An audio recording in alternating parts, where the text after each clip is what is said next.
في قلب مدينة مهجورة تقبع بقايا مستشفى قديم يطل على سهل واسع.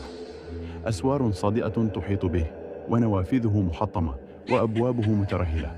كانت الشائعات تتردد حول هذا المكان، تتحدث عن أصوات عويل وأنين، وعن أشباح تجوب أروقته المظلمة. لكن قبل أن نبدأ لنرى ماضي هذا المستشفى، كان المستشفى في يوم من الأيام معقلا للأمل والشفاء، لكن سرعان ما تحول إلى سجن للمعاناة والموت. يعود تاريخ هذه التحولات إلى الدكتور زكريا، طبيب نفسي طموح كان يعمل في هذا المستشفى. كان زكريا يعتقد أنه قادر على اكتشاف أسرار العقل البشري وتجاوز حدود الطب التقليدي. بدأ تجارب غريبة على مرضاه باستخدام أدوية تجريبية وعمليات جراحية مشكوك فيها. كان بين مرضاه الشاب أكرم، مريض نفسي بسيط يعاني من الهلاوس.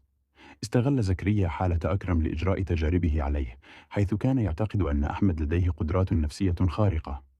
ولكن بدلاً من الشفاء، تفاقمت حالة أكرم، وأصبح يعاني من آلام مبرحة وهلاوس مرعبة.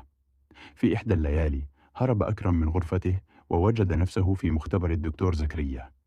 هناك شاهد تجارب مرعبة تجرى على المرضى الآخرين. شعر بالرعب والخوف وحاول الهرب، ولكن زكريا أمسكه وأخضعه لتجربة جديدة قاتلة. بعد وفاة أكرم، اختفت جثته ولم يعثر عليها أبدا. انتشرت الشائعات حول مقتل أكرم على يد الدكتور زكريا، ولكن لم يتمكن أحد من إثبات هذه الاتهامات. بعد فترة قصيرة، بدأ العاملون في المستشفى يلاحظون ظواهر غريبة. أصوات أنين تصدر من الغرف الخالية، وأشكال غامضة تظهر في الممرات، وأجهزة طبية تعمل من تلقاء نفسها. بدأوا يشعرون بوجود قوة شريرة تسكن المكان. قررت السلطات إغلاق المستشفى بعد اكتشاف العديد من الجرائم التي ارتكبها الدكتور زكريا. ولكن روح أكرم المظلومة ظلت تسكن المكان، تنتظر الفرصة للانتقام من قاتلها ومن كل من تسبب في معاناته. وبعد مرور سنوات وفي قرية مجاورة للمستشفى، كان هنالك ثلاثة أصدقاء، أحمد وأنيس وهيثم، لم يهتموا بهذه الشائعات.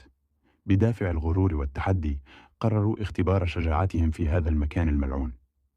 صارخ أحمد وهو يقف أمام بوابة المستشفى المهجور: يا جماعة، من هو أشجع رجل فينا؟ رد أنيس بابتسامة ساخرة: أنا طبعا. أومأ هيثم برأسه وهو يحاول إخفاء القلق الذي يشعر به. دخل الثلاثة إلى المستشفى وأضاءوا مصابيحهم اليدوية. كانت الأجواء مظلمة ورطبة، والهواء مليء برائحة العفن والغبار. كانت الأجهزة الطبية القديمة ملقاة على الأرض، والأسرة متناثرة في كل مكان. قال أنيس وهو يغطي أنفه: يا له من مكان مقرف، لكنه ليس مخيفا مثل ما وصفه الناس. أضاف أحمد بثقة. وبينما كانوا يتجولون في المستشفى، بدأوا يسمعون أصواتا غريبة، همسات خافتة، وأصوات خطوات خفيفة، وأنين يزداد قوة تدريجيا. شعر هيثم بقشعريرة تجري في جسده، ولكنه حاول أن يخفي خوفه. يا جماعة، أنا سمعت صوتا، قال هيثم بصوت مرتجف. يا عم، ذلك صوت الريح، سخر أحمد. أنا متأكد أن هناك أحد هنا، أصر هيثم. فجأة انطفأت المصابيح، وغطى الظلام الدامس المكان. صرخ الأصدقاء من الخوف، وحاولوا أن يجدوا بعضهم البعض.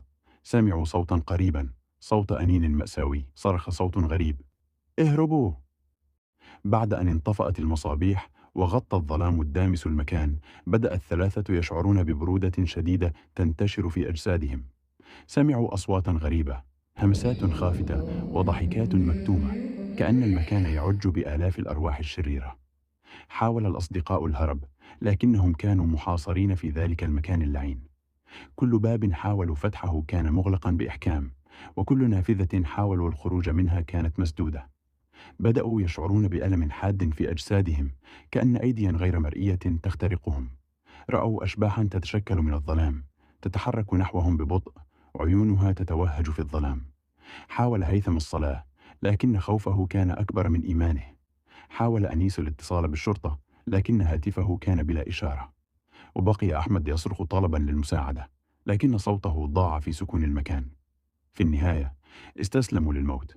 سقطوا على الأرض الباردة، وأغمضوا عيونهم على العالم.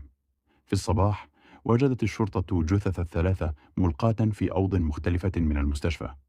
كانت وجوههم شاحبة وعليها آثار خدوش وعضات غريبة.